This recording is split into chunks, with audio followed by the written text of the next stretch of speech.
Welcome back, everyone. My name is Valérie and I hope you are ready for an afternoon filled with an impressive lineup of speakers and some excellent guides to introduce them.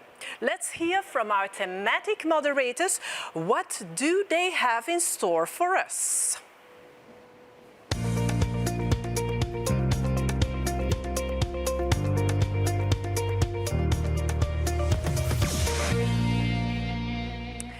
Welcome, Annelies BECK. You are a journalist and you are a presenter of a daily current.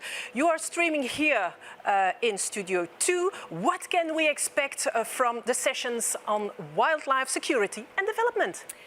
Well, it's a pleasure to be here, Valérie. Thank you very much. And welcome to all of you out there in Studio 2. This will be the hub where we discuss wildlife security and development, just like Valérie mentioned. Now, when you mention wildlife, often the very first thing that comes to mind in people's minds is conservation, and rightfully so.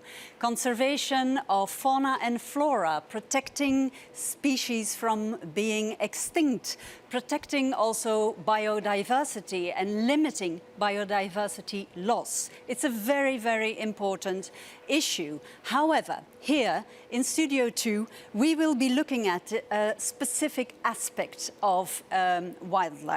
More specifically, the question what endangers wildlife and the planet's biodiversity in general is wildlife trafficking, illegal trafficking of wildlife. It's a multi-billion-dollar trade, a business worldwide growing as we speak.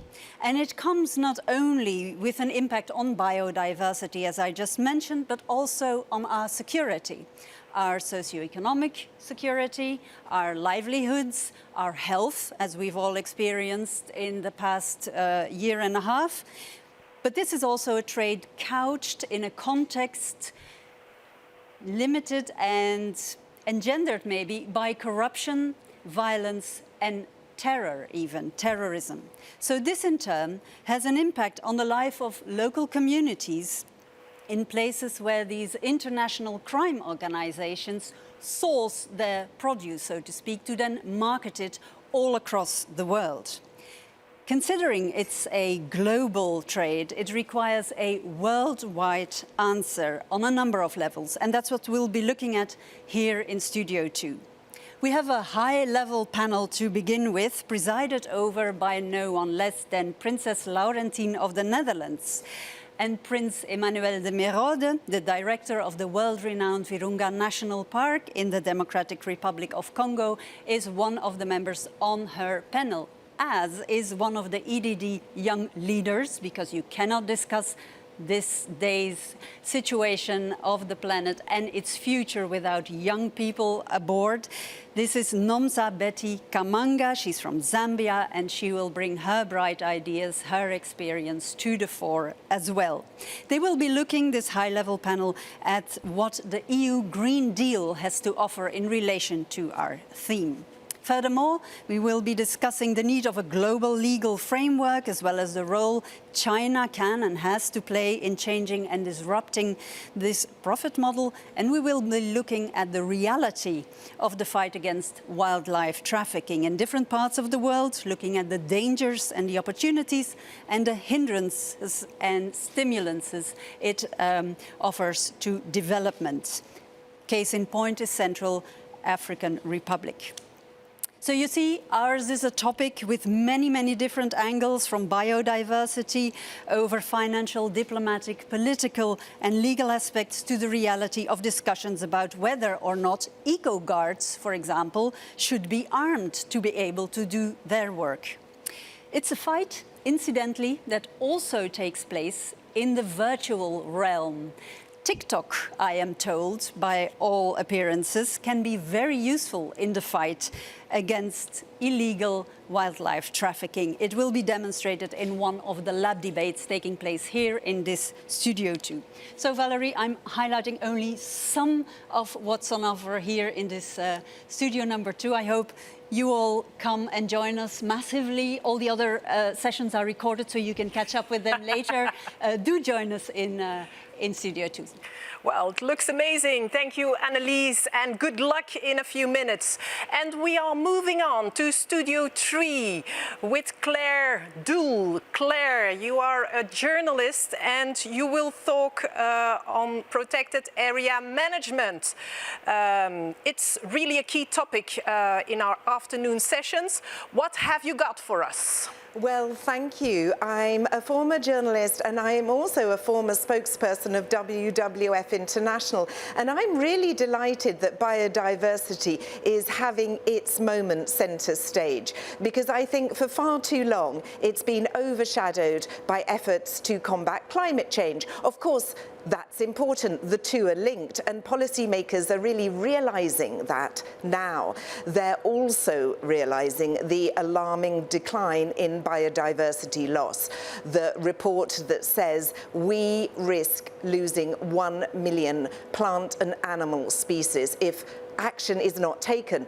Well, how do we halt this declining in biodiversity loss? How do we bend the curve? Well, at the weekend, you will have seen G7 leaders at the summit decide that they were going to agree to protect 30% of the world's land and oceans by 2030. Now, this was a commitment that 50 other countries made earlier this year, and of course, it's in line with the EU's Green Deal. So they do play a role, and that's what we're going to be looking at. We're going to take you into the Congo Basin, home to some of the most iconic species, and look at the World Heritage activities there for protecting the chimpanzees, the gorillas, the elephants. We're also going to look at other civil society funded projects in Ecuador, Vietnam, the Mediterranean. And what I think is important is that it's not just about what happens in the protected or conserved area. It's very important that we think about the communities who live around these areas and ensure their economic prosperity and livelihoods. Africa is a case in point. We all know that the continent has the youngest population. They want development, they want jobs. On the other hand, Africa is home to some of the most biodiverse species in the world. So conservation versus development? No. They've got to reinforce each other. Can Africa actually come up with a new economic model that serves society? And can the EU support that transition? And of course, I mentioned the 30 by 30 goal. Well, that's going to mean expanding protected areas. But in this post-COVID world, where is the funding going to come from? We can't rely on the traditional forms of funding. And then at the end, we are going to look at something that you might not have heard so much about. Perhaps you've heard about companies who offset their carbon emissions by carbon trading. Well, you can also offset biodiversity losses. And we're going to hear from somebody who's an expert on that. And he's going to share a new calculation that he says is a more fair and equitable way of calculating biodiversity loss. So do join us in Studio 3. I'm sure that you'll get many, many insights. So back to you now in the studio. Great pitch, thank you, Claire. Next topic has been covered extensively in over the past years, especially for sustainable development. Angela WEIS, policy advisor, you know everything about it. You're going to talk in Studio 4 about research, data, and new technology, isn't it? Indeed, Valérie, that's correct. The topic gained importance over the last year. However, the analogy of data being the new gold has been around for over a decade now. It explains how data is a valuable resource when redefined. Data is a driver for growth and change. The importance of data and research has also been highlighted in many international instruments and processes, including the Convention on Biological Diversity and the SDGs. And by the way, just a few days ago, the Council endorsed the new EU strategy on climate adaptation, which puts a specific emphasis on better data collection and sharing in order to improve our knowledge on climate impacts. Imagine just for a moment, we have no data available, for instance, on the status of pollinators or the environmental impact of pesticides. You see, we need data in order to assess the state and the health of our planet. A global research environment based on rules and values is essential in order to assess the integrity of our ecosystems, their response to disturbances, as well as the success of our conservation missions. And because this topic is as interesting as it is important, I invite you to join us this afternoon under this EDD theme. We will have a program packed with many different formats and sessions with high-level representatives, a young leader from Africa, representatives from the EU, the UN, and space agencies. We will explore many different topics ranging from e-health solutions in Africa to the role of research in controlling disease vectors.